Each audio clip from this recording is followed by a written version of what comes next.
In today's video, I'm going to teach you how to fix GCash your device is not secure. Let's dive right into it.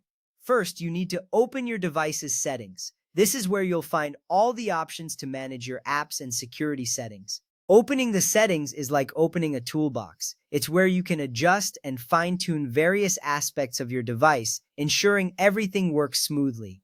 Take a moment to locate the settings icon on your home screen or app drawer. Once you find it, tap on the icon to open the settings menu. Now, within the settings menu, you will want to look for either the apps section or the security section. The exact name can vary depending on your device. This step is crucial because these sections contain the settings we need to adjust to solve the security issue. If you see the apps option first, tap on it. If you see security, go for that instead. Once you're in, you'll be closer to resolving the problem. Next up, find and select the option that says Install Unknown Apps. This is often located under Advanced Settings if you're in the Apps section, or if you're in the Security section, it might be directly listed there.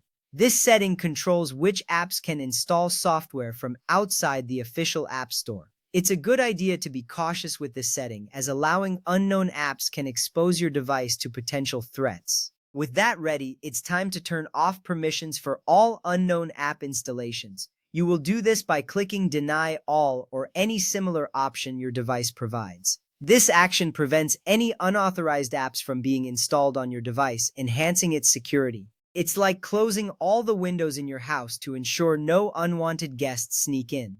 After you click Deny All, take a moment to ensure that the permission is indeed turned off for every app listed there. Once that is done, you can go ahead and reopen the GCash app. By reopening GCash, you allow the app to refresh its settings and check for the changes you've just made. You'll notice that it should now recognize your device as secure.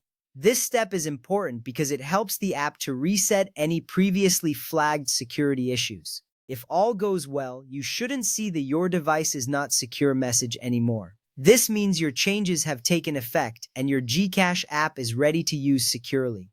As a quick insight, regularly reviewing and managing app permissions is a good habit.